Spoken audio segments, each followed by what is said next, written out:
Hey everyone, GamerJlee here, and welcome back to another video. And tonight I just wanted to do something a little bit different, a little bit more simple, a little bit back to my roots, and do a little bit of multiplayer and actually see how I do while actually talking about some real Halo news that happened this week, because there has been nothing, and I mean nothing, really for months on end. No Halo Infinite news that's really been worth talking about, and there hasn't been really any Halo MCC news besides season 5 coming out at some point here in the near future. But what I did want to talk about was that there was a little bit of Halo news this week that I think you guys might be interested in, and then let's talk about a little bit of Halo Burnout, because that's definitely a thing that's going on in the community right now. Now, the one thing I will say, as I stick this dude for the double kill, there was one good thing to come out of this week, and that was the fact that Tim Didabo, the voice actor of 343 Guilty Spark, is actually going to be reading the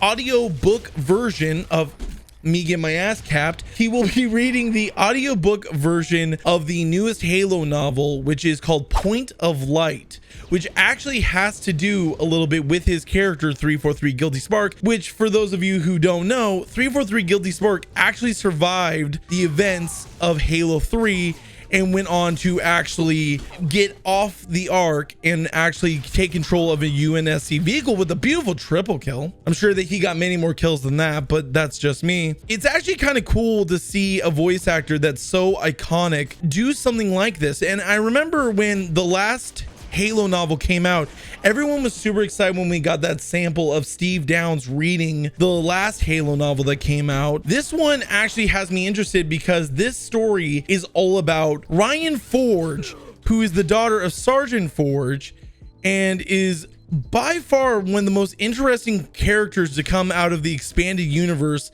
of the Halo franchise. It's honestly been a great series so far. There's been ups and downs, of course, but one thing that I found really cool was them trying to have this kind of little arc with 343 Guilty Spark kind of lying to the humans at first and then kind of earning their trust in a way as they all kind of become fugitives of the UNSC and of basically everyone in the universe almost. It's honestly a very interesting trilogy, and I'm glad that they're coming out with a third book later this March. And having Tim Didabo read this is going to kind of make it even that much more enjoyable. I love it whenever they hire really talented actors or voice actors to read these novels and make them a little bit more entertaining. But usually we get someone like a Will Wheaton, you know, to do something like Masters of Doom or Ready Player One, or recently Ready Player 2. Going back to Point of Light, that book is honestly got me really excited for March. It actually comes out March 2nd. I've never been really let down by the Halo novels. That's the one thing that I can say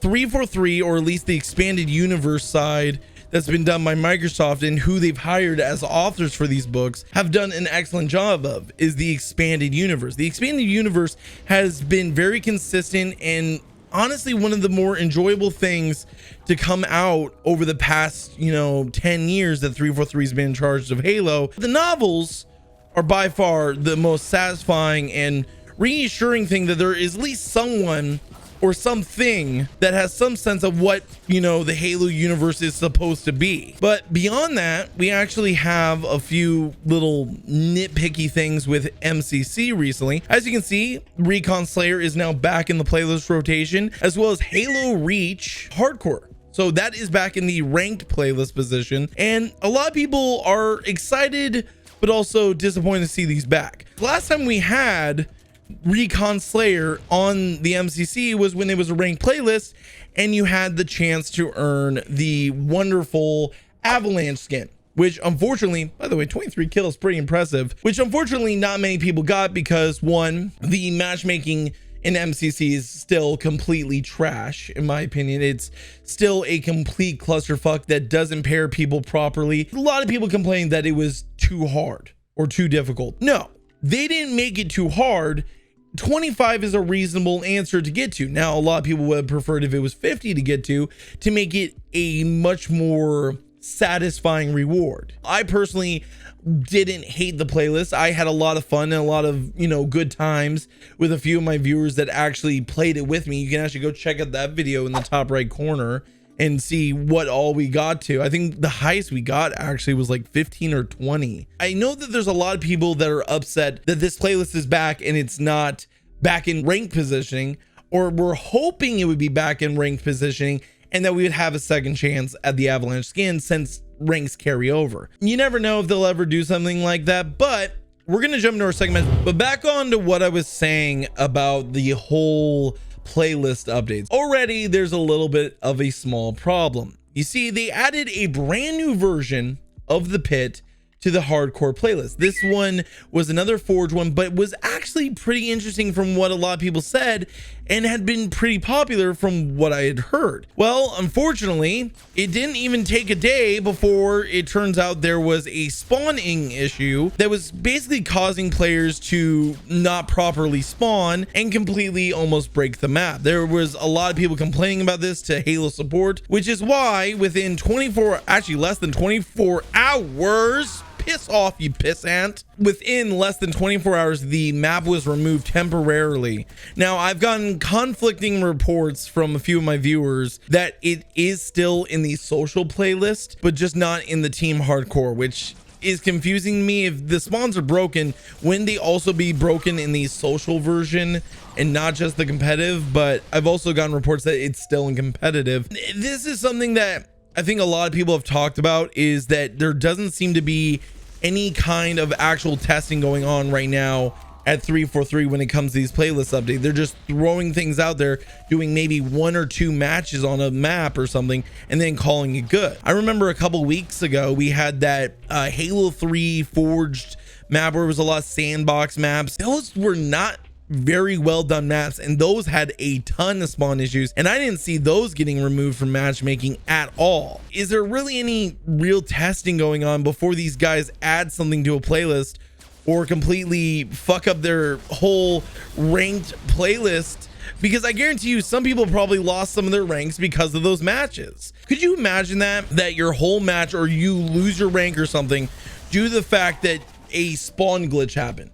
I mean, imagine having that pressure and then getting screwed over by either, I don't know if we could really blame 343 about that, but you think before they added to a public playlist, they would have to test it thoroughly. I think that kind of leads into the next subject that I kind of want to get off my chest, and that is the fact that there's a lot of burnout in the Halo community. And I don't mean like there's so much going on that people are tired of talking about Halo. There's nothing going on, and everyone is trying to come up with some sort of idea of a video to make and, you know, stay in the algorithm and stay relevant. I hate to say it, but there's desperation. So many guys are just using speculation and rumor as their way to make their Halo videos, where me personally, I don't like, you know, getting people's hopes up and spreading misinformation about it. I really hate that kind of journalism, and whenever I cover something, I either make it perfectly clear that this is a leak or that this has been, you know, proven to be real, or B, I don't talk about it, because if it's just speculation or my opinion, I don't want to get people's hopes up or spread a false narrative that could end up biting me in the ass in the future. I've seen more and more creators basically kind of tread to doing other things, and that kind of brings me to my next small little project that I'm going to be doing for fun whenever times are slow in the Halo community. Now, I've kind of transitioned over to playing Apex a lot more, but one thing I will say is that the Apex Legends community is by far one of the most enjoyable communities to be a part of, and actually has been one of my favorite things to stream over the past couple of months. I mean, I play this game for hours on end. I go overtime, and I haven't done that ever, like, in a long time. The last time I remember playing a game that much was either CSGO or back in the good Halo days, when there were good Halo days. There's been a lot of burnout in the community, and some guys are willing to admit it. They're burnt out because they're tired of trying to force out content, or B, they're burnt out because there's nothing to do and they're just trying to keep going and keep their interest in Halo, when honestly a lot of it is dwindling. But for me, I'm not going to just sit around and wait and hope and pray that there's going to be Halo content. I'm going to go do other things that I like to do. I'm going to go open Pokemon cards. I'm going to go play Apex Legends, and I'm going to go do playthroughs of games that I probably missed out on and didn't get the chance to experience whenever I honestly probably should have. There are so many games that I've missed out on over the past couple of years that are great. That's why I've started a second channel that actually has not fully been launched yet. It's not been uploaded to yet, but it is coming. And what it is it's a channel called GamerJlee. How it works is we're going to be uploading a ton of different content there. We're going to be doing playthroughs. We're going to do Pokemon openings. We're going to be doing, you know, Apex Legends content, because unfortunately it seems like, you know, due to the algorithm and how my channel's been pushed over the past couple of years, my channel is stuck as a Halo channel. And, you know, that sucks because I've been having so much fun with Apex, but at the same time, I'm actually kind of excited about the idea of starting fresh and doing something new. That to me is one of the most satisfying things in the world, is starting fresh and thinking of it as, you know, whenever I started GamerJlee, I made a lot of mistakes, whether that was with editing or with, you know, the algorithm or search results or titling or whatever, that I could probably improve upon, one, with the future of this channel, as well as doing it on this new channel, GamerJlee, where I can basically get a fresh start and really focus my content and kind of stay dedicated to it. Now, is there going to be some batch recording where like a playthrough or something? Yeah. But is there also going to be new content being uploaded to the channel regularly? Yeah, I'm planning on bringing over the Apex content as well as the son of a bitch content. I'm planning on bringing over the Apex content. I'm planning on maybe talking about some of the things going on in the Apex community from time to time and just have fun with it. And that's something I really want to get back to, is the roots that I had whenever I started this channel, of just having fun with it. But I think that's gonna do it for this video. I think I've covered everything that I've possibly wanted to talk about. I hope you guys enjoyed this at least somewhat, but let me know what you guys think. Do you like these kind of simple sit down talking videos where I tell you what's going on in the Halo community while having a few silly matches of matchmaking? Or do you prefer my, you know, focused topic driven videos where I just focus on one topic for the entirety of the video? Let me know down in the comment section down below. And while you're down there, go down in the description and make sure to follow me on all of the socials. I'm more than happy to hear you guys. I would love to see some of your interactions, and you can see some funny clips on Instagram where I post some of my, you know, uploads and little short clips about the upcoming videos. And then I also upload funny clips there from all of my live streams. When it comes to Twitter, that's where you can find out about new videos, live streams, and hell, just my opinion on things. But that's gonna do it for today's video, guys. Thank you guys for watching, and as always, GamerJlee signing out.